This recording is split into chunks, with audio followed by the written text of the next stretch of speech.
Hey, you're listening to First Exit to Springfield. I'm Mansoor. I'm here with another special guest. I'm Bamalam. Hey, good? How's it going, man?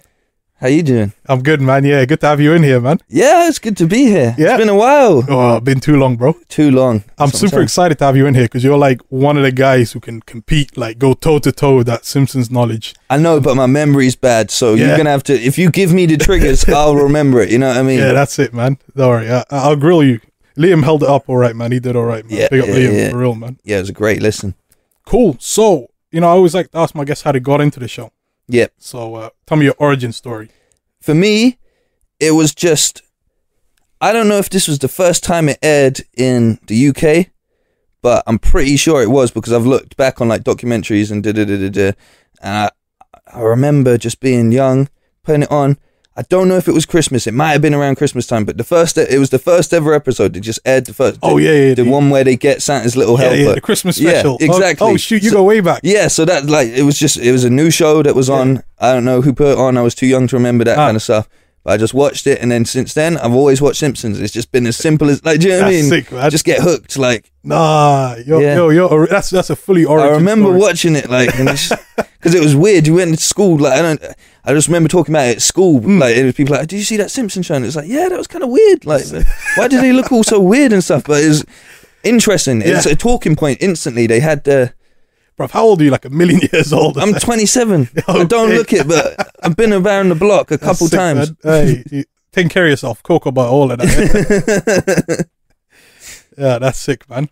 All right, so I'll tell you the kind of loose structure of the show. I'm going to ask you your top 3 episodes, no particular order because that's too complex. But and then we'll kind of take it from there, wherever the mind wanders. Sweet. Nice one. All right, so kick it off for me. What's the first episode? All right, so I think I'm trying to rate these two, and I think it's got to go out of these two. The Mr. Sparkle episode, right? Okay. Which instantly, when I first thought about, I love that episode, I mistaken it for the one where they go to Japan, because those are 2 different episodes, right? Oh, right. Yeah. Yeah. Okay, yes. Right. Yeah. Oh, okay. But the reason that I love the Mr. Sparkle one is because it's one of those ones where it's you've got classic Simpsons, 2 tales telling, like, being run throughout, where they follow the 2 sides of the family. Like an A and B track. Yeah. And so on the one side, you've got them going to the dump, finding the Mr. Sparkle thing. Yes. Like, you've got Homer trying to research about Mr. Sparkle. Yeah. And then this is the thing about the 90s. And this is the thing about the 90s. Coming back to me now. Yeah. You could get away with a lot more. So, like racial stereotypes thrived in the 90s on TV, Right. like, especially when you've got a situation where, like, America and China don't get along anyway. Yeah. It's free reign for you to take the piss out of them. Yeah. So, but this was Japan. It was Japan. But to Americans, it's just all one continent. Even to me, like, they've tricked me into thinking that right now. You're a victim of the... Exactly. See how it works. That's the media at work right there. That's how they got Corbyn. Like, you know what I'm saying? And we'll get up to Corbyn a little later for sure. So you got, so he's asking the guy, like, why am I Mr. Sparkle? And he's like calling up the company trying to work but he goes to the library to get the phone book. Yeah. And he's like, is this the phone book for Japan? And the guy's like, yeah. And he's like, okay, cool. Can I use your phone? And the guy's like, are you going to be calling Japan? He's like, no. It just proceeds. Is it a local call? Yeah. I love that. Proceeds to go through it. Classic. He does like some long number that it takes like a so minute. long to dial it. Like, and that's one of those ones where Simpsons, like, when Family Guy hold a gag for too long, because they got that kind of stuff from The Simpsons, they don't get it right. Yeah. That moment, it just got more hilarious. Bruv, the longer, everything they do is so good. Just a quick reminder for our listeners: this is the one where they go to the rubbish dump and they find some box of washing up powder. Yeah, the detergent, and it's got an icon that looks exactly like Homer on the front of the box. And he has to find out. Yeah, that's it. He has to find out what's going on. Yeah. Okay. Yeah, and so that's a great little tale in itself, because you eventually find out that it's just the 2 companies that they came together to make Mr. Sparkle, and it's on one side a light bulb and on the other side it's like a fish, and the fish's face merges with the light bulb. Yeah, and that's what Bart's like. That's what he calls it. That's what you get, fish bulb or whatever. Great. That story's great. And it sets up for them to go to Japan eventually down the line, and obviously bring back Mr. Sparkle jokes, etc. But they call back to it in the But the flip side, and this is what I love about this episode, is you've got when Marge takes over for Reverend Lovejoy. Reverend Lovejoy stopped giving a shit by this point, right? So he's not giving out good advice. He's just down on the dumps. So he basically lets Marge answer the phone, and she's like, she becomes the counselor. Yeah, she answers the phone, and like it's Mo, typical Mo, just being depressed, like I've got nothing to live for, that kind of thing. Yeah, and he's like, beautiful Mo accent. Yeah, he's like, hello, who's this? And she's like, the listen lady, and he's like, yeah, well, listen lady. That's that gold Simpsons. The writing's so good. Oh man. But so eventually she gets so good at it that they all come to her for advice, right? But then she gives Ned advice about what to do with the bullies out front of the Leftorium. And that's when it all goes wrong. And they chase him out of town, and they chase him all the way to that zoo. And he ends up in the baboon cage, right? And at that point, Lovejoy's like, I'm going to help out, because even before that, Lovejoy gets like ripped by he has a vision in the church, like for guidance from the saints, and all the saints do is just tell him he's terrible at his job. And it's like, oh man, of all the visions I've popped up, all like thousands of visions I've popped up, and this is the worst. Like just all of the saints rinsing him. So he's down on his luck. He goes to save Ned, right? And the beauty of it is, you know, Lovejoy, he loves his little train sets, and he's got his little train sets. Right, his character kind of comes together. Yeah, okay. And you get his origin story earlier in that, which is a cool little touch. Yeah. But he just comes round, Ned's about to get mauled by the baboons, and he's like, reach out your hand, Ned, on this little train that comes in, and he's riding the train, and he grabs Ned off. And then they think they're home free, but the baboons get on. And then out of nowhere, Lovejoy grabs the branch, does a fucking Matrix spin, kicks 2 baboons off, punches. This was a family show. Yeah, punches another one off. Like, it's crazy. Like, just all of that. And then it ends on him back in, giving his ceremony and being like, baboons to the left of me, baboons to the right of me. One came and I gave him the shabam. And it's just, it's one of those, like, it's got great moments. Yeah. It's given you depth of like a character that you didn't really know much about, and an empathy towards, like, out of nowhere, like, and it just all comes together perfect. And it's still got that classic, you know, Simpsons outrageous moment where he's like kicking 2 baboons off a moving train, like, you know. So it's got a bit of everything. It's kind of a variety special episode. Yeah, I think you're absolutely right. I'm baffled. I didn't know the baboon. Is that the same episode as the Mr. Sparkle? Yeah. No way. Because that's.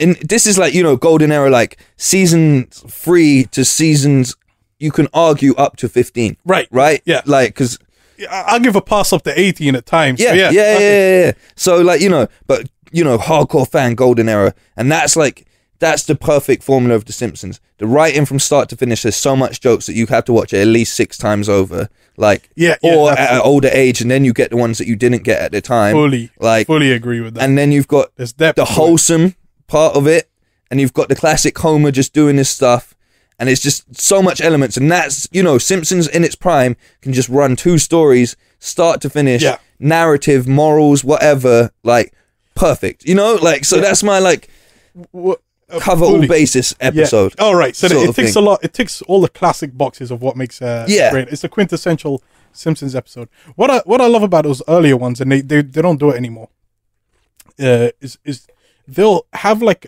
the structure to the episode is the first 6 or 7 minutes just sets up the rest of the episode, but it's completely different. Yeah, you don't know where it's going every time, and you would forget it was the same episode. And they were even aware of that structure. They would joke about it in late episodes. They'd be like, "Man, what? Do you remember when we did that earlier in the episode?"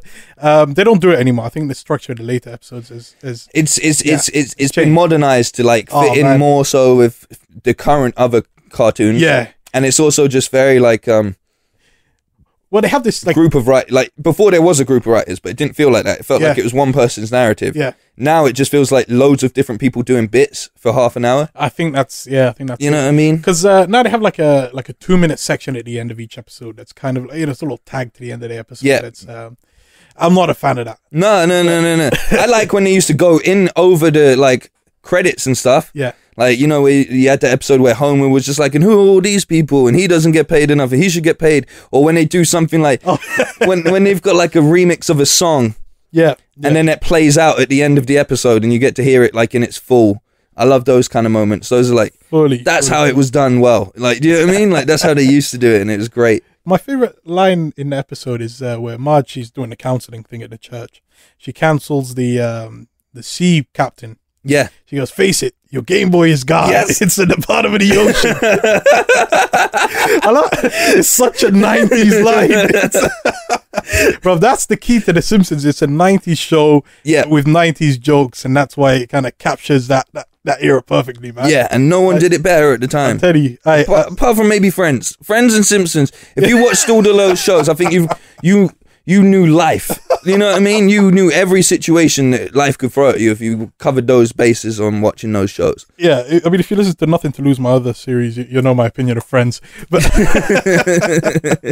no, that's sick, man. I was gonna say on the game, I'm still looking for my Game Boy. Yeah. You know, I'm putting out an APB. If you've seen my Game Boy, let me know. Kind of on that topic, I don't like it in the later seasons when they talk about technology. Right, I hate that they I hate that Homer has like an iPhone or whatever, and then they go to the map. Yeah, and it's always like a fake. It's a little parody. I don't like it. I don't know. It's kind of like, I like it when they were ignorant of technology, because then the storylines and the jokes were about societal and family problems, right? And that's really. That's why I watch it, because I have no friends and I need to how the normal families function. It was an educational show for me, The Simpsons. Yeah, 100%. I learned how to spell success from The Simpsons. And the other thing Simpsons taught me was the difference between jealousy and envy. And that comes in a very later episode. But Homer breaks it down, and it's spot on. And it's a big mistake that people make all the time. So it's basically jealousy is when you're worried that somebody's going to take what you have. Yes, and envy is when you want what they have. Yeah. And Homer Simpson broke that down. That's sick, man. I'm going to shift the order of the stuff that I like, because the next episode is a perfect example of what we're talking about, with where it starts off going one way. And this is probably one of my favorite Simpsons episodes ever, but where it starts to where it finishes, you never saw it coming, right?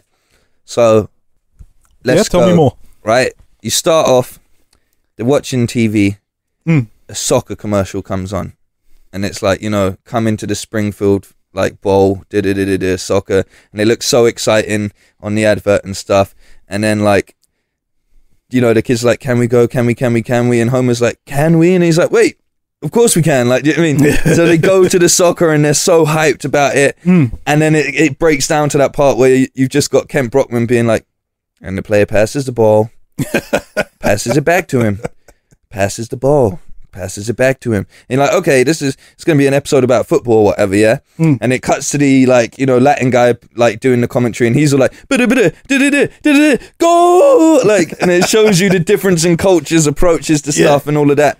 But eventually, the game's so boring that they're just like, let's have a riot. And then because they have the riot, and you're like, okay, this is going to be about the riot, whatever. Because they have the riot, it breaks down that the whole city goes into a riot, like meltdown, essentially. Yeah. And then Marge says that Homer needs to get security. Get security for the house. And this is where the actual episode begins. Like, do you know what I mean? The one where he gets a gun. This is the Cartridge Family. It's one of my favorite episodes. Like, just so good.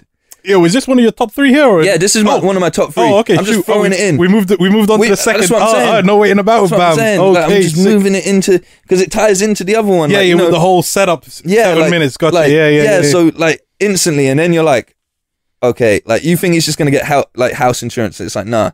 And he goes to get the gun, and just everything that follows on, like even him waiting to get the gun, and you get that beautiful scene of things that he would want to shoot. Like he's sitting on the lawn and like the row of ducks goes by. He's waiting for the gun license. Yeah. And like the targets go by and Selma and Patty go by. Yeah, and it's just so good. I love the music to that scene. It's Tom Petty and the Heartbreakers. The waiting is the hardest part. Yeah. Trust me, I play it whenever I'm waiting for anything. While I was waiting for iTunes approval, that's all I had to say. Carry on. It goes into that, and then I just love it. It's one of my favorites because it's Homer in his element. It's the shit you see across that episode. Like, Yeah. Like, one of my favorite parts is just where he shoots the television and the cowboy drops down from being shot as it turns on. Oh, right. Like, he shoots. When he's shooting to change the channel. He's shooting it to turn it on. Turn it on. Yeah, and then when it turns on, it's a guy on the cowboy just getting dropped backwards. Like, those subtle little things throughout it. Bro, I love that episode. Yeah. Just fully remembered it now. It's like, a window into kind of gun nut America. Yeah. They got all the NRA jokes. Yeah. Like, even when he's like, he's like, oh, so you were in a mental hospital? And he's like, yeah. And he's like, oh, past, he's like, yeah, and he's like, so I can't get a gun. He's like, no, it just means you can't get the real deadly guns. Like, do you know what I mean? He still gets his firearm. And there's other things like where Mo's talking about the guy coming into the bar. He's like, it would have been a real sticky situation if I didn't just pull out like, shotgun. And I he makes it so he can't walk again or something. Like, and he says it so casually, just like, would have been a real tough situation, but luckily I had my shotgun. And it's the follow-up line. He goes, the next bar he robs better have a ramp. Yeah. It's cold. He's so ridiculous. So ridiculous. I went to the US one time. New York. And New York is one of these kind of, it's the liberal East Coast city, right? That's the thing with America. That when you move inland, they go crazy. But on the coast, it's fine. And I said to myself, I got to find a gun shop. Yeah. And it took me forever to find one in New York. I bet. They just don't exist. And that's because they just sell them on the corners in New York. Oh, So, I found like the one gun shop in Manhattan and I went to it. And I asked some guy on the street to take a photo of me because I was so gassed. Yeah. And as they taken the photo, they said, "I'm so sorry for us and our culture that we have these shops." He was like apologizing. But it's crazy that there's a gun shop next to like a donut shop. Like you can casually just buy guns like that, man. That's crazy to me, man. It's 100%. Like, but, it's scary. It's scary. America's a scary place. I'll tell you, I digress. But what I'm saying is that The Simpsons have kind of perfectly captured the culture and the zeitgeist. And that's why it's another one of my favorite episodes. Because, when it's working, it's funny, it's political, it's everything. It ticks every box that a TV show should to a degree, you know? And, like, it just goes on. You get the part where... Is it Lenny's created like the 4-way gun with got the like string? A crossbow and he's like, with a couple quick adjustments. And it's just you could take down the super predators like the electric eel and the electric eel and something else. It's so good. The flying fish. I don't know, like it's like flying squirrel and the electric eel. I've turned into this is getting into anorak territory, but I don't care. My favorite line. Absolutely favorite line in this episode. I think when Homer's hosting the NRA meeting in the house. Yeah. And I don't know what happens, but Krusty is trying to justify their existence to somebody. And he says, if we didn't have guns, the King of England could just walk right in here. And it just shows you how archaic. Because it's a running joke as well. Because before, Homer's like, if we didn't have these guns, like the King of England could like da-da-da, and then Krusty's just backs that up later. Like that's how. Yeah, it's so good. Listen to our American listeners. If you can explain this or justify this culture to me, let us know. Email in. I don't know. Yeah. I'm happy that gun laws are what they are over here. To be honest, because. So, in light of certain situations, how more fucked would they have been if guns were easily accessible? And that's it, man. You know what I mean? Yeah, it's just not the crazies. I mean, it's the feds as well. Yeah. But I was saying, I told you we'd get onto Corbyn. Yeah. I love how this guy won't even let the country own a gun, right? But he doesn't want to renew the nuclear weapons. Yeah. I'm backing that fully, bro. Yeah, 100%. Bro, I would have voted twice if I could that day. You know what I'm saying? I know. I was fully electoral fraud up in it. It's a damn shame. We're stuck with the old racists for another 5 years. But I know. We'll work it out. But it's great because it's like they keep getting older and younger people kept getting more eligible to vote. So eventually we're going to outnumber them further. Isn't there there's an old saying though, right? About turn off the heaters in the homes and we'll be good. Is that that's cold. No, I was going to say that one, but that's deep. Wow, that's deep. No, I was saying... no, you know how I don't know if it's a quote from Churchill. I'll probably mess up the quote, but the gist of it is, as you get older, you become conservative. So, these young cats who, they're liberal now, but unfortunately they'll just become their parents. Yeah, the system will jade them and just get them riled up and make them feel entitled about their money and all of that stuff. Yeah, fully. So, all right, cool. So back to this episode before we, for our listeners, I don't think there's any Tory voters listening. So not any angry emails. I've got a beef with this episode though. Maybe you can help me out here.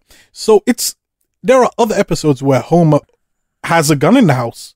Why is it this episode strictly where it suddenly becomes a problem? That is true. There's episodes where, I think it's the one where Marge becomes a gambler or something, and or Marge goes away from the house for some period of time, and she comes back in and the house is just chaotic. And he's standing there with the gun. With the shotgun as well, right? Not even like a handgun. So I don't know. I feel like every episode is independent, of course, right? But, I've got I'm questioning the morality. Independent to a degree, because there's things that overlap and... Right, yeah. They love to call back. Yeah. Just overall, it's just a great episode. It's one episode that I think, anyone could watch it and get it. Because you can go, fuck yeah, America is stupid about guns, and most people can agree. So it gives anyone, it's a good starting episode for The Simpsons. Apologies to little Susie who mailed in complaining about Liam's language last week. week. Sorry, Susie. Sorry. No, I'm even worse. There's no filter on me, man. You can bleep it out in the edit, though. I don't mind that. It's cool, man. I'm terribly sorry to interrupt. I tone it down. I try to tone it down. I'm kidding, man. But you know what I mean? It's a good intro episode. Fully. It's a Homer-centric episode. It's always the best. Do you know what I mean? He is the missing link to it all. I don't know, man. It gets weak when you don't follow Homer to a degree. Oh, fully agree. Yeah. And that's the thing. Only when it comes to the family. I could watch a whole episode about Chief Wiggum and not care. You know what I mean? Yes. But if it's a Marge, even some Marge episodes are good. Yeah. But if it's a Lisa Marge centric, even Bart centric type episode, it doesn't. Yeah. I don't even watch a Lisa centric. Honestly, straight turn off. That's it. Do you think that because they built up this such beautiful patchwork of other characters in the town, that they gave up when it got to the family? They just phoned it in. Lisa, I don't know, whatever. No, because they play their roles, They work out well. For Marge is great. Marge can be funny, and if she was different, it wouldn't work. She has to be who she is, and she has to be slightly boring at times and straight about things, and did it for her to be comedic next to everything works well. She has to balance out Homer. She's the straight man. Yeah, right. But then, and it also makes it more funny when she isn't the straight man as well. Where she becomes the cop. Right. Right. Or the gambling one. There's a few episodes where Marge is on some dark stuff. To a degree. Do you know what I mean? Not my favorite episode or anything like that, but a great one is when Marge starts selling the cupcakes. I think I'm done with Cartridge Family. I think we got the most of Cartridge Family. That's cool. That's cool. Yeah, I just keep it moving through the segues. All right, cool. What's the cupcakes? Right. So it's the one. It's not the cupcakes. It's the pretzels. Right. So Marge, this is just an honourable mention in general. Oh, this is the honourable. Well, just to recap, the first two were Cartridge Family and Cartridge Family and Mr. Sparkle, which is also the one with the baboons. And cool. All right. So this is the honourable mention. This is just one of my many honourable mentions. All right. Okay. Because it's the one where let me hold you back. Where Marge is originally with Edna and Agnes and everyone, and they're a little social group, and then they're mean to her, or something happens and it splits, and so she goes, because they go to the business conference, and even though they all put in money or something, they all want to go with one business, and it splits them up. So then Marge ends up taking a chance with that guy that's making the pretzels, and it gets to the point where Homer, to boost the pretzels, gets the mafia involved. Yes, right. Yes. And then it comes full circle, and then when Edna's crew find out that she hired the mafia to boost sales, they hire the triads, and then it boils down to ending on that final fight scene. And you've got that part where Homer's she's come on, let's go inside, and he's oh, but the little one hasn't done anything yet, and you just know it's gonna be awesome, and then he goes in and you just hear he's just man.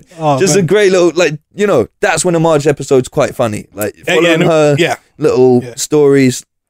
Cool. Quick digression on that. I got a beef with the broadcast version of the episode. Why? So I watched the OG version on BBC Two or Sky or something. But then Channel 4 censored mad stuff. Yeah. Cut out mad material. Yeah. And they chopped up that episode, man. No, they used to do that a lot, didn't they? They did. When they intro that fight scene with the triads and the mafia, yeah, or the Yakuza, it's the Yakuza. Yeah, that's it. like they're holding knives and guns and that. Nah, that's gone in the Channel 4 version. Oh, they didn't even set the scene. You don't even know that it's a fight. Yeah, it's just like these next man just show up. Like, trust me, F Channel 4, man. Yeah, you can't be doing that, Channel 4, man. Sort it out, man. Yo, trust me, sort it out. But you know, like, I think episodes like that are cool. So Marge holds it down. She's a good character, like, because she works well. Lisa's more annoying.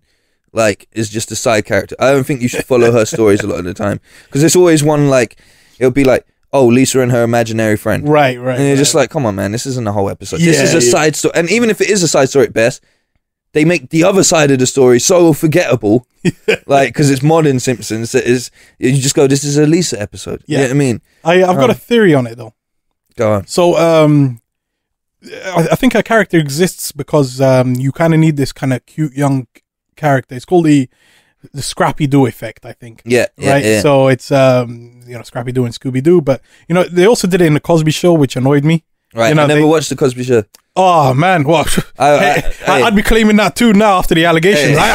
Who? Cosby? I had foresight, man. I knew that was, the jury is still out as we record.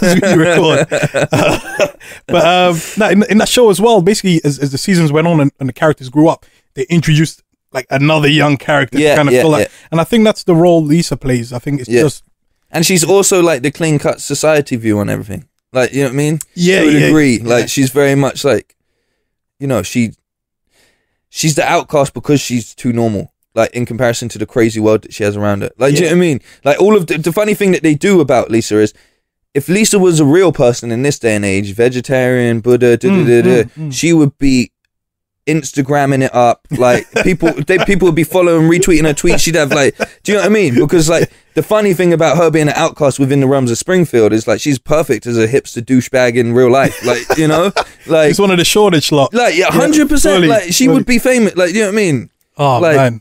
So it's mad how messed up of a world it has to be for her to be the outcast. Like, yeah. So it's, I was gonna say, I've got a love-hate relationship with the Shoreditch lot.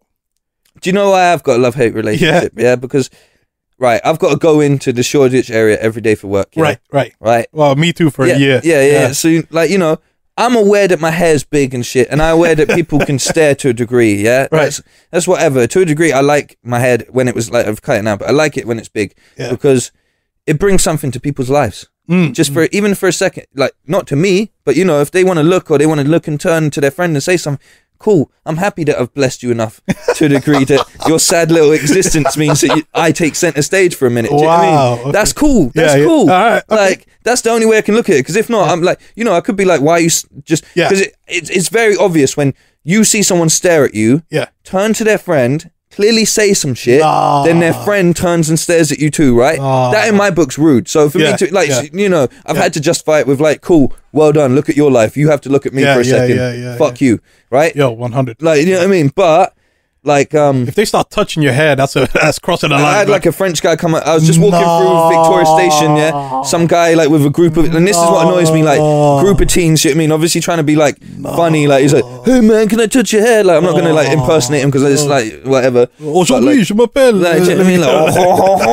Like, like that's what I mean. Typical French. Remember when Bart went to France, bro? Like, that shit. Exactly. Like that's taking it back. But so he was like, can I touch your hair? I was like, no, like no, like just that's all I can say. It's just like, no, for real. Yeah, it's no. A petting zoo, son. Yeah, like, do you know what I mean? Oh, but like man. the thing about the Shoreditch people with my hair, right, is you got someone looking at you like you done something fucked up, and they're there with rainbow colored, half shaved. Like, do you know what I mean? Several piercings, flat white in hand. Like, what's to look at with me, bro? Like, do you know what I mean? Like, come on, man. And it's like, if you're gonna stare, at least just be like, hey, cool hair, bro. Say something. Don't just stare at me. It's the same. Do you know what I mean? I hate that law, man. It's very weird. Very, very weird. It's weird. It's hypnotic in a way, though. Surely, if you visit it for a day, it's kind of quirky, but you slowly become one of them. Like I got hooked on the flat whites. I got Starbucks for breakfast. Yo, that's it. And I transformation was like, complete. The fuck has happened to me? You know what I mean? And after your podcast, I went in there and I no longer give my real name because I didn't know that was an etiquette in Starbucks. So now people go, "Oh, what's your name?" And I go, "Bob." I try to give you a name, son. Like, yeah, exactly. Oh, no. I've done it bad times. I ordered it and I forgot the name I gave him. And so they're shouting out like, That's yo, what happens. Percy, yo, where's Percy? I don't know what it is, man. Here's the thing I love though. I feel like the big man every time I roll through Shoreditch, because you know when you like walk into a room, I don't know, maybe this is me aspiring alpha mentality. You know? I'm not quite alpha, but I'm not beta. You know, I'm kind of like halfway. But you know when you walk into a room and you're not, I could beat up everyone in here. You get gassed. I get that with Shoreditch. I kind of walk into the neighborhood. I could knock everyone out. What's up? I tell you, I get that feeling. So that's why I love it. I don't know though, man. Like, because all these hipsters be at the gym. Actually, to be fair, going to the gym. But they're doing like fight, innit? I learned to fight before the gym, bro. The gym never taught me how to fight. You know what I mean? Like the streets, bro. Yo, they're on cycling. Older years at school taught you how to fight. Yo, that's it. Oh man, shoot. Basically, where I live now is rough. I moved out to straight. We're in the hood now. I won't say the area, but it's out here. I didn't know I lived like in a kind of rough area too. I started bringing people to my area. I brought Jed there one time because he was down for the weekend, and he was like, "Right, I didn't realize you lived in the ghetto." And I was like, do I? Like, really? This feels normal to me. Like, I just had to judge where I am on the class rating and shit. Like, I was like, okay. Oh man. All right, cool. So we've digressed. So this episode you were talking about, it was an honorary mention. Yeah, it was just, I just want, how it builds up, how it ends, it's great. I was just giving Marge a bit of shine because, that was cool. I'll give you a couple more of my, like, just... Yeah. I feel like we're building up to the number 3 here, but tease them. The thing is, give me warning. Number 3 was going to be the Cartridge Family, right? Okay, but I moved it because it made more sense. Gotcha. So, all right, but still, like, let's run through some honoraries. Like, one that I love, and it's really not even that good, is I think it's called like I Disgruntled Bot or I Disgruntled Robot, and it's the one where I Disgruntled. It's something like that. Like annoyed grunt. Annoyed grunt. I Dobot. Yeah, I Dobot. Yeah, something like that. Yeah, and it's just the one where like Burns replaces everyone in the factory with robots apart from Homer. So it's Homer left in the building with a bunch of robots. And it's quite modern. It's fairly like newer, but it's still one of those ones that you watch and you're like, all right, this is hilarious. Like classic Simpsons kind of stuff. Like he goes up to the one of them and he's like, so how's it going?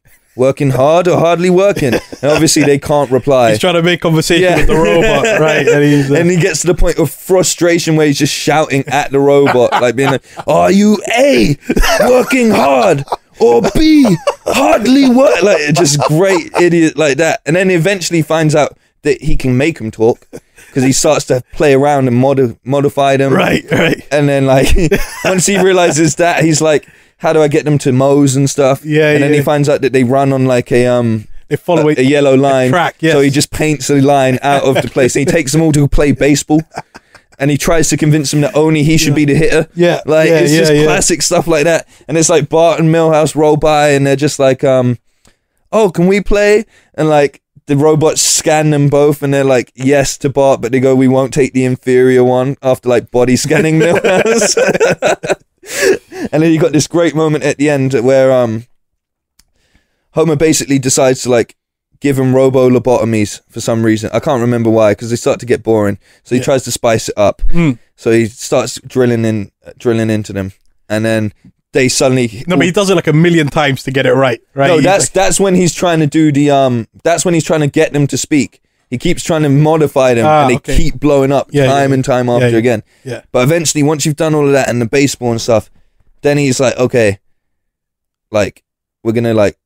I think he does it to override like some of their primary core coding or something. So he like lobotomizes them, but that instantly turns them into wanting to kill all humans. Like, so what's good about that is you get it's a great homage that most people won't clock to the Itchy and Scratchy episode. Like it's a great little flashback to when the Itchy and Scratchy land. Yeah, the Itchy and Scratchy land where all the robots come after it. So it's a little homage to that, like in there. But then you've just got this moment where he runs all the way back to Burns, and Burns is at the door, and he lets in Homer, and he's like, "It's fine. Like you robots might have but there's one thing you can never account for, like, and he's like, hounds, and he releases the hounds, and they come out, and the robot just backhands one of the hounds, and it flies out of the premises. Like, it's just, that's that classic Simpsons stuff. Do you know what I mean? Yeah. Oh man.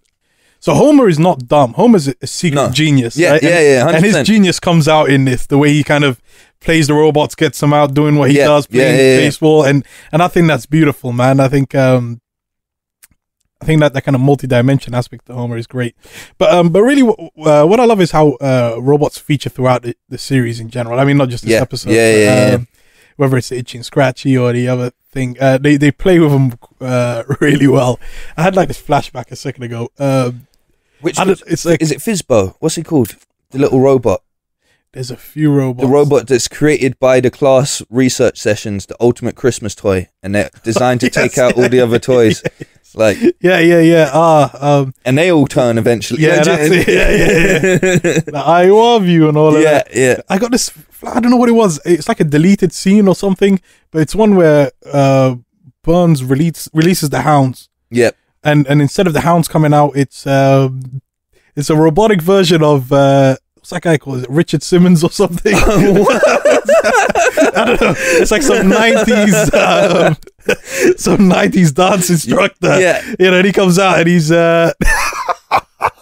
it's like that's a beautiful one. I don't know. My favorite quote. There's a fire at the robot factory or something. Yep. I think it's the Lisa versus the Angel episode, Science versus the whatever it is. And there's a fire at the robot factory, and I think the news report cuts to the fire at the robot factory, and the robot comes running out of this building screaming, "Why was I programmed to feel pain?" Yes. And they bring that back in that iDobot episode because there's like a switch to turn pain on and off, and he keeps it on throughout the episode. And then at the end, when they sacrifice themselves to save him because he ends up in the road, and they keep throwing their bodies in to save him, like, they're like, why did you leave the pain thing on again? Like, and he's like, they make such sweet noises, but it's like some like modem sound. Like,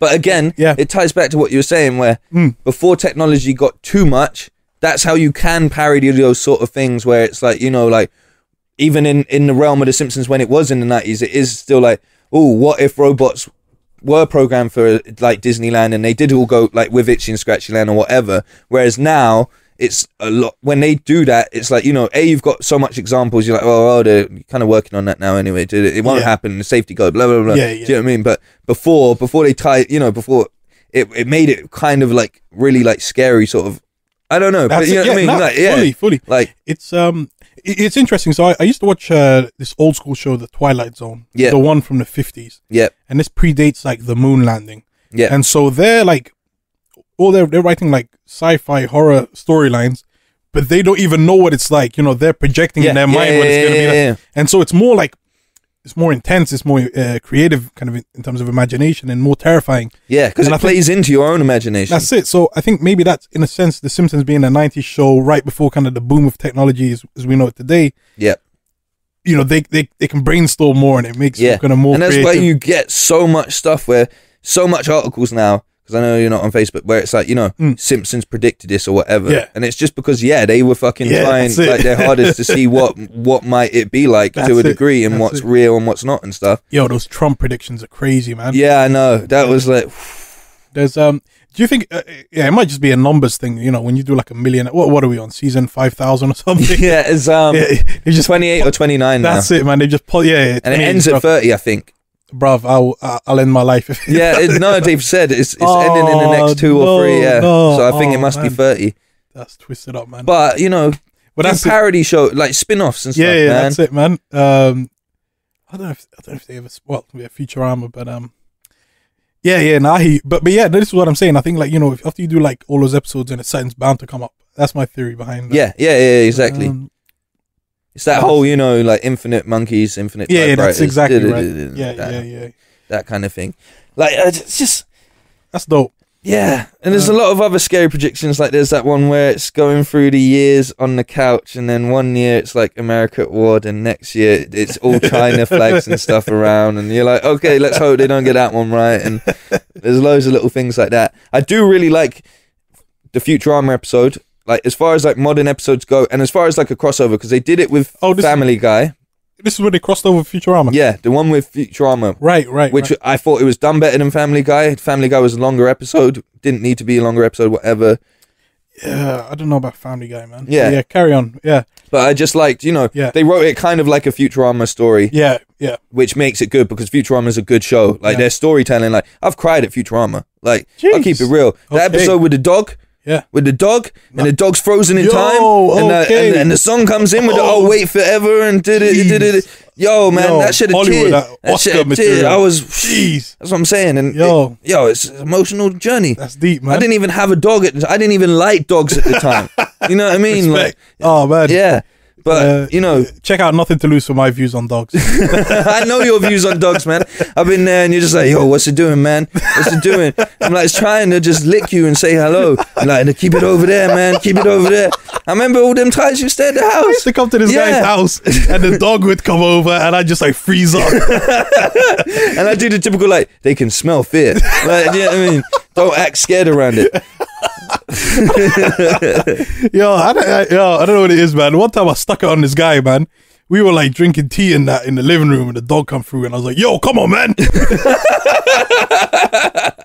It was all right before, but not when the tea's out. That's all good. I hear that for sure, man. I've got a real beef with Family Guy in these ones. Yeah. And it's kind of exemplified in one episode. There's the one where Sideshow Bob's after them, as ever. They go to Italy. Yeah. And that's when the brother in that episode as well, or is that no, later? that's another later. One. Yeah. This one where Bob's the mayor of some small Italian town. Oh yeah. The police are hunting for Bob. He's on their most wanted list. Yeah. But also on the list is Family Guy and American Dad, and they're wanted for plagiarism or something. Yeah. That to me kind of sums up my feelings towards. 100%. Yo, F those guys. I don't know what it is. We'll give them no more airtime. Yeah, exactly. This is about The Simpsons, man. Yeah. So, okay, cool. So let's keep it moving. Do you want to keep going with the honorary mentions, or? I mean, we can get into the final, and then we'll do a couple more. Like, just not so much honorary. I want to talk a little bit about who your favorite side characters are and stuff. We'll get to that. That's cool for sure. But and this is what you've got to understand, right? Yeah. I've seen every episode of The Simpsons from start to finish. Sick. Like, respect.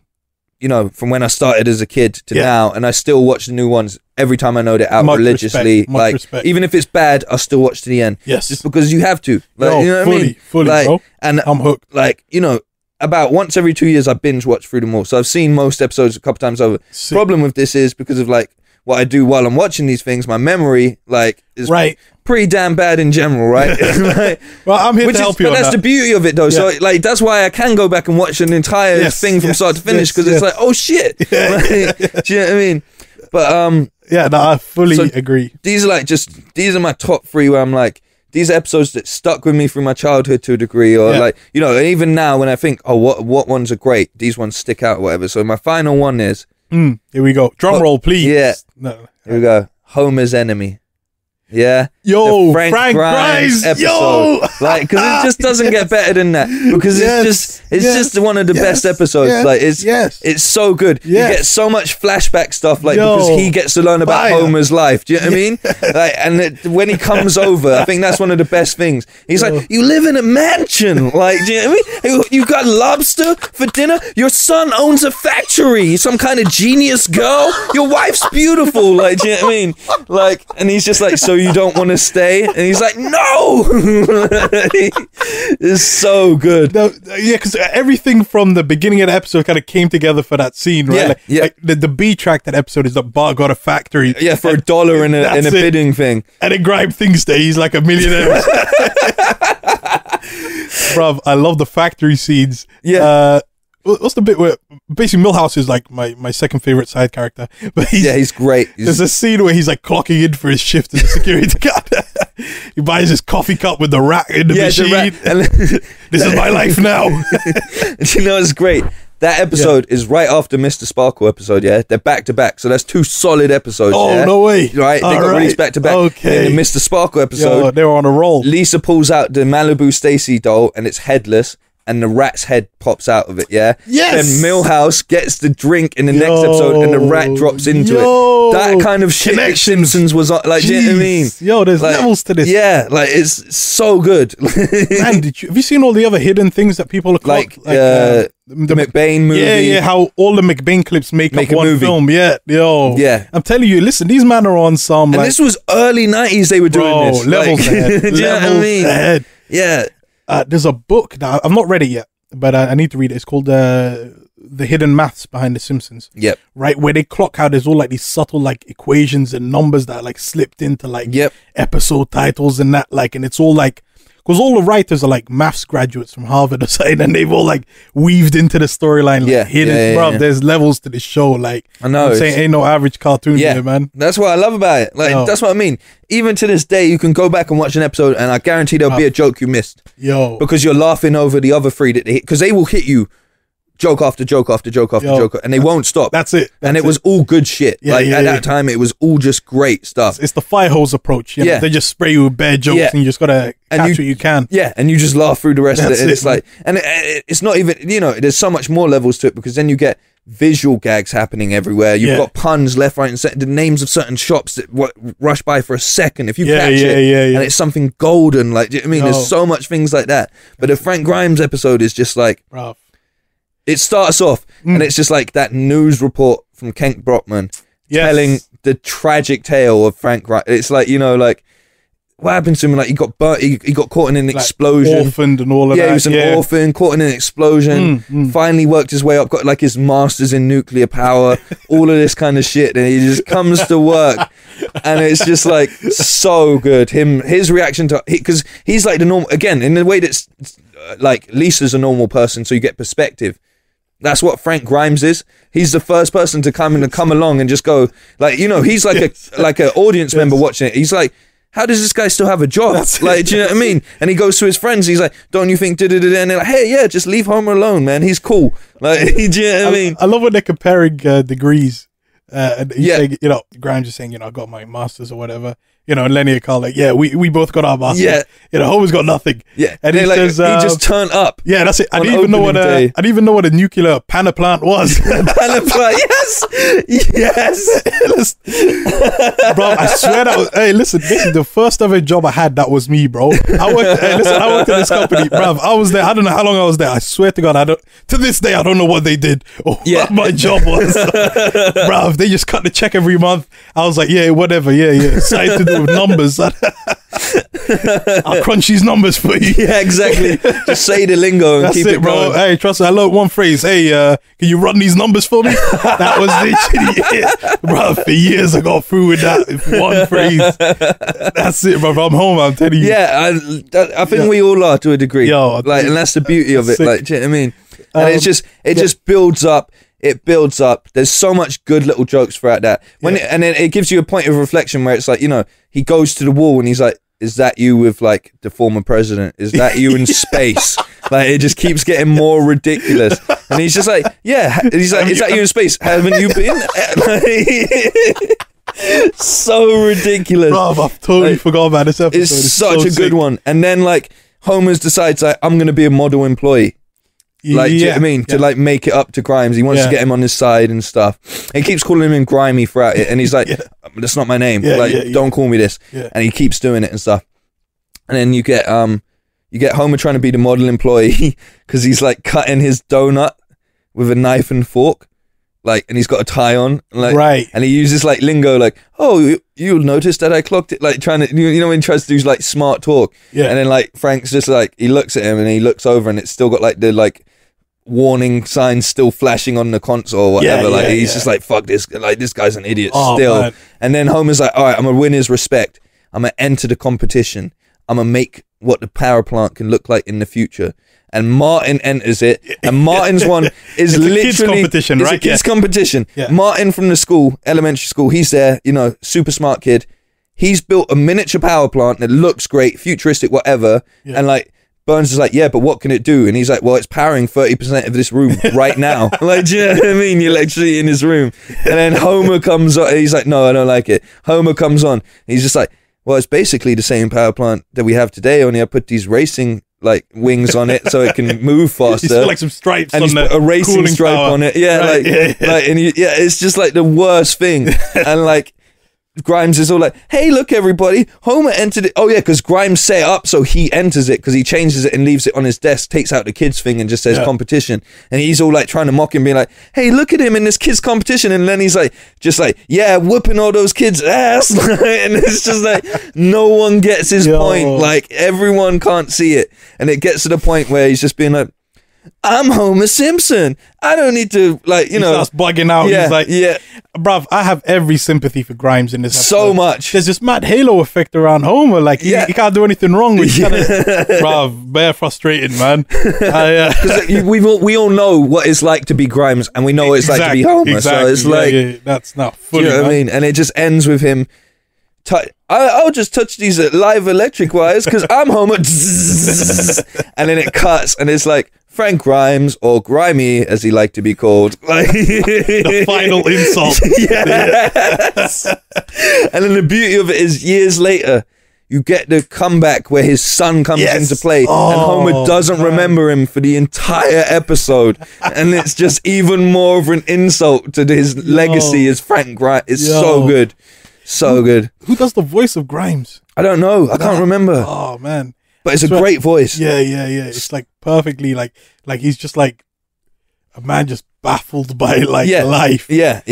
I think I touched on this episode on the episode I did with my sister. Yeah. You know, and we kind of talked about how that's kind of like life that is. It's kind of weirdly unfair. You know what I mean? Yeah, exactly. But yo, that's a sick episode, bro. Yeah. Totally forgot about that one. Yeah. That's it. Like, oh man, I think that's the beauty of the show, that there's hidden gems deep in the archives. Because you go so far back and you forget about it. Like one that almost made it in was the Max Power episode. Where he changes his name. Yeah. Because it starts off, they're ready for the new like TV season, and he's got his little flag there and stuff. And they're like, it's the mid-season shows, and like something comes on, it looks terrible. But then the next one, they're like, next up is Police Cops. Like, and then and there's a character called Homer Simpson. And in the pilot, he's a badass. Like, you know what I mean? Yeah. And the second it stops airing, Homer's literally getting phone calls from people being like, did you see you? And he's like, yeah. And Lisa has that point where she goes, Dad, you know that like he's not really you. And he can't process it. You know what I mean? He just doesn't process it. And just he's like, don't make daddy think, honey. Or something like that. Like that kind of thing. And then it goes on. And then they change the character. Yeah. And the character becomes more like Homer Simpson. More like Barney meets Homer. Like that kind of level of just bumbling idiot. Yeah. And then he goes and makes his plea to the producers of the show. Because he's like, please, like, it's my name. Please stop making him look like an idiot. He used to be so cool. He had like he had the scarf before, when he was cool, he'd swing the scarf and go, and that's the end of that chapter.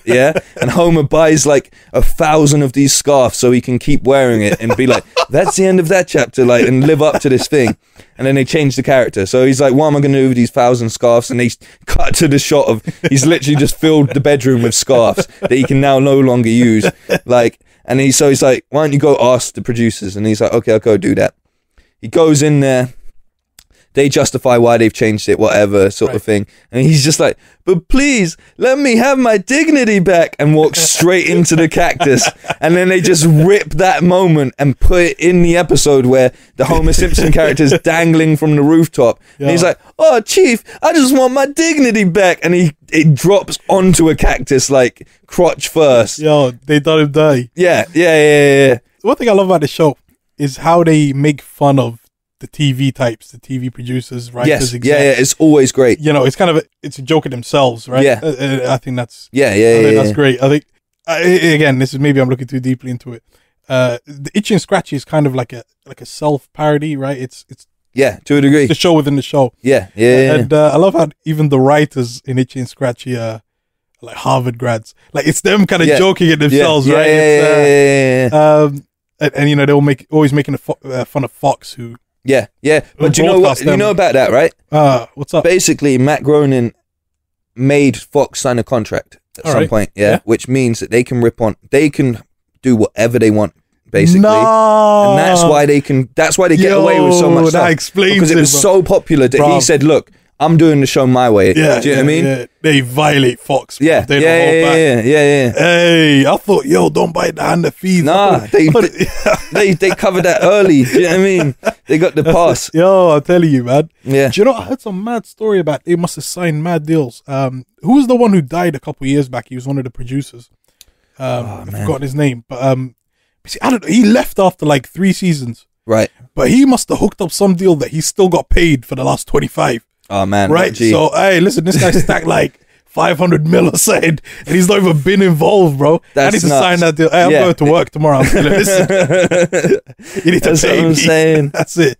But yeah, I love the Max Power one. It kind of trails off towards the end, like as an I didn't episode. even remember the rest because of the it's like he changes his name to Max Power, which is a cool name, and then he starts like he goes to buy like the Max Power like robes with the initials and stuff like that. He starts living up to the name. Then he gets invited into the A-class celebrities circuit in And well, he meets the guy in Costington's. The guy says, "Hey, do you like Thai food?" Yeah, Thai good. You like shirt? Yeah. And then he comes home and he's like, "This is Thai food, and this is all we're eating for takeout forever," or some shit like that. Yeah. But then they end up at that party, and then they end up going to save the trees. Oh right, I was thinking what the main plot and of this it kind of fizzles out towards the end. Do you know what I mean? This is a low key Lisa centric episode, right? She falls in love with the tree hugger. No, that's a different episode.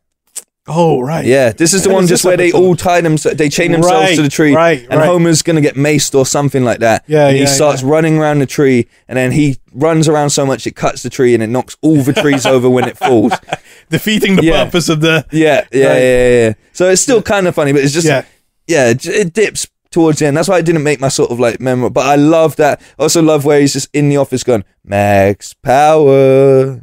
He's the man with the name you cannot touch or whatever. And Burns comes in and he's like, what are you doing? Like, who are you? And like, it's like one of those role reverse moments because he's got the cooler name now. So he's kind of like, oh, and Burns like, oh, okay, just leaves. Like, there's been some good parts like that. Like, there's a part where like at one point Homer has to do something. I can't remember what episode it is. He has to do something and he just goes, quick, cover for me to Burns. Like, do you know what I mean? And Burns gets trapped in the moment and covers for him. Like those little like just hilarious moments. The character of Burns is genius. It's so accurate. My boss is exactly like that. But hey, real talk, my boss doesn't know my name, innit? Yeah. He keeps calling me Mustafa. I don't know who that is. Oh, shit. He just drew for like as close to the Lion King as he could remember. Like, do you know what I mean? Like who? That's, yeah, trust me. Hey, Mustafa is on the bootleg version of Lion King. If you ever get a Chinese DVD of like Lion King, and they've just like reanimated themselves, like Mustafa he's in the clouds, man. Yeah, I mean, it's like Zimba. Yeah. Like it's all slightly changed. Like bruv, Simone and Pumbaa. It's all there. Bruv, you know I stopped like buying bootleg DVDs, pirating, all of that, man. You know what scared me into it? What? Into going legit. What? A couple of years back I must have got caught in it. Yeah. For yeah. I must have been torrenting bare films. Yeah. The one that got me was Iron Man 2.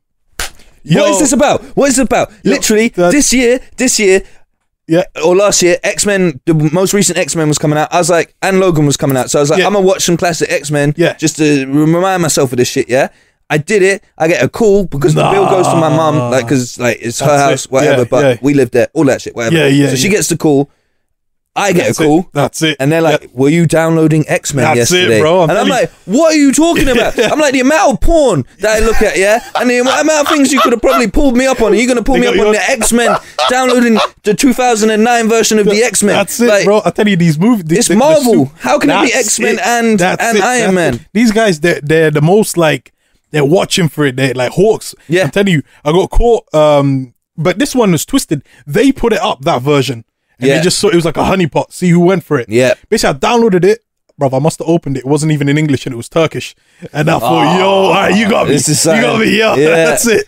And I got, hey, basically, I was at, bruv, I went legit after that. I was at uni at the time, innit? Yeah. And they must have cut me off for like 2 weeks. And then I had to go, like explain myself to like the guy in charge of discipline. Yeah. And I had to like bring my laptop for him to like verify. Oh man, bruv, the day before I was spending like emptying my laptop and installing every illegal copy and everything.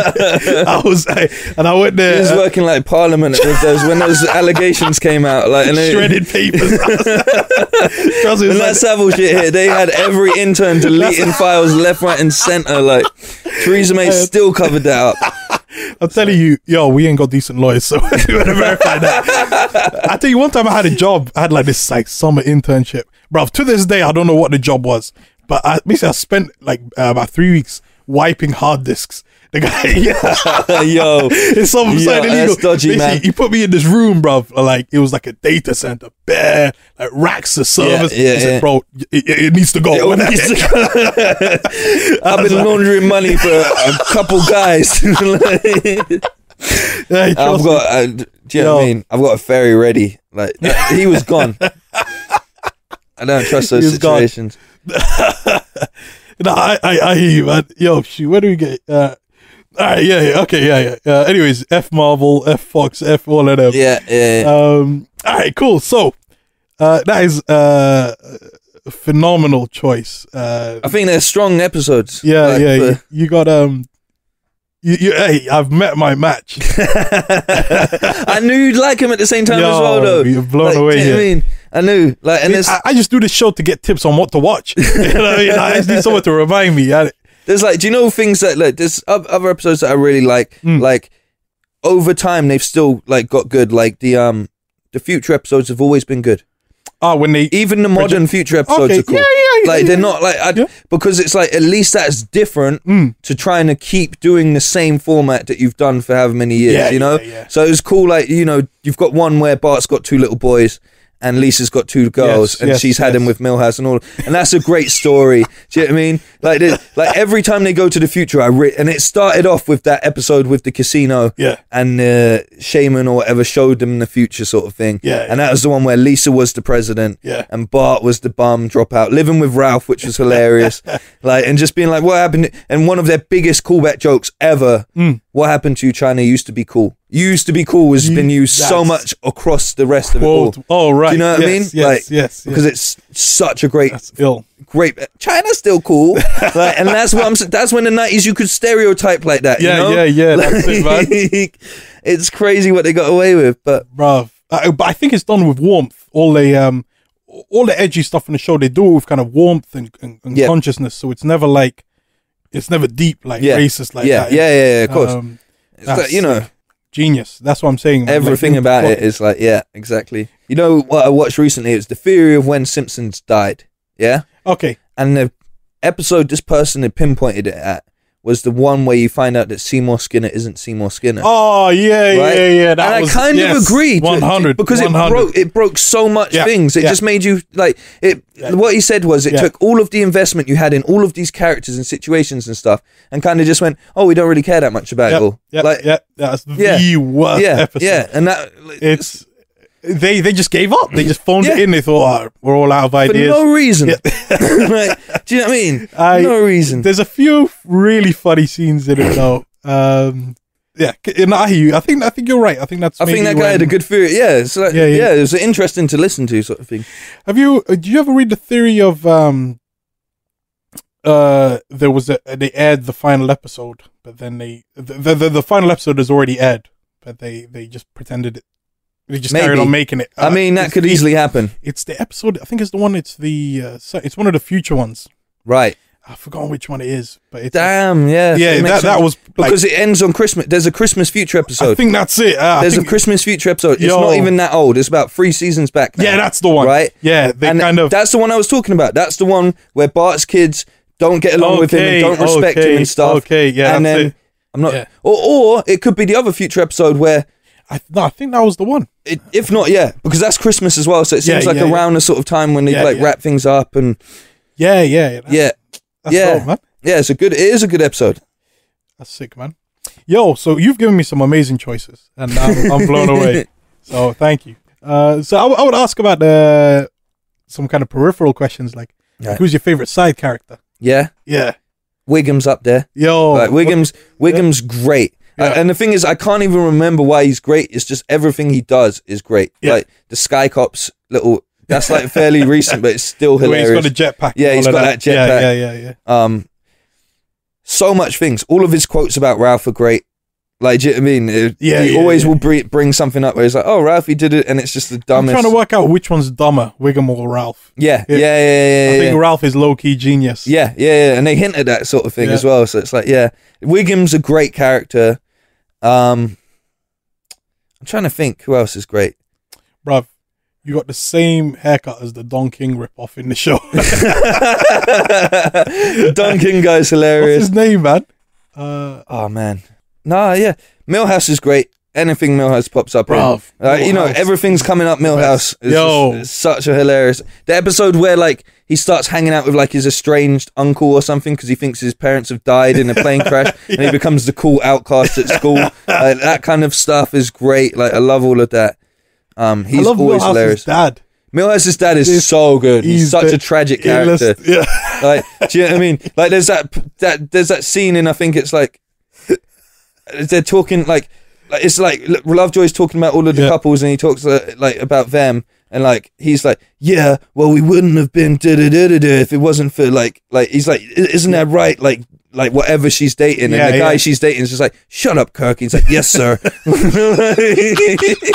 It's just like so. Is that the one?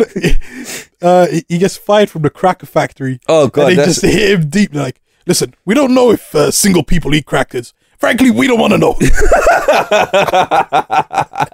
It's just so deep. He can't catch a break. And he goes back to his little motel, which is named like, you know, like Single Dad's Hotel or whatever. And it's like day since suicide, and it says like 4, but then it gets changed back to 0 as it's showing that shot. It's all so deep. So like, yeah, he's great. Yeah, the one where in recent times, like Millhouse accidentally gets his head shaved, and then everyone keeps mistaking him for his dad. So they do the classic jacket on, like he's on Bart's shoulders, right? And they go around and they go and buy a condo, like for no reason, like, just like that kind of just, bruv. Yo, what's the deal with his parents? Why do they look exactly the same? They're cousins. Is that the story? They're cousins. Yo, yeah, that's it's hinted at in one episode. Right. I remember it. Yeah, like because you know, I don't know about that. Yeah, Millhouse says no disrespect if that's your culture to marry a cousin. They must have been at least however many over in theory, but it's still weird. Right. Do you know what I mean? It's not about that at all, man. Yeah. Hey, listen, man. We're tragically coming towards the end here. Yeah.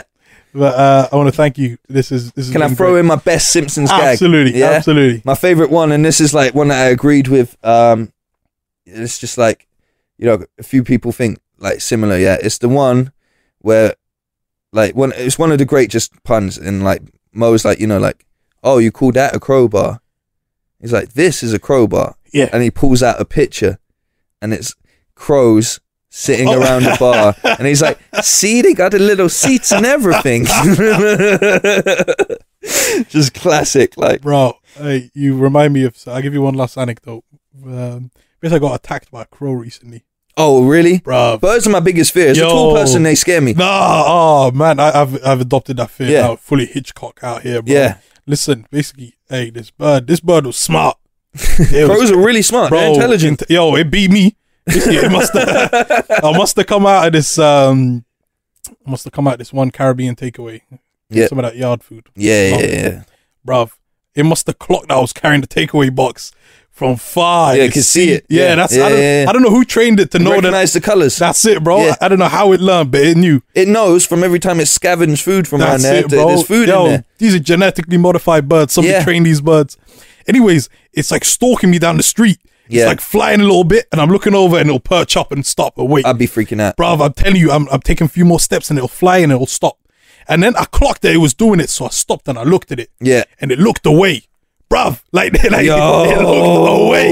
like you know, like them old school spy movies. Might as well had it like a newspaper with the eyes, and it was stalking. It tried to like assimilate a lamppost and stuff. Like that's it. So I thought, all right, listen, don't worry, you're crazy. Just keep it moving.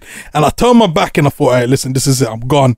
And that's when it decided, bruv. It did some like it flew into my back in it like some some straight like suicide kamikaze flew right into my back. I was like, nah, allow me. Hey, what? Hey, bruv, I said it's cool. You got it. I put the box down and I bounced, bro. You left the food. Bruv, you left it.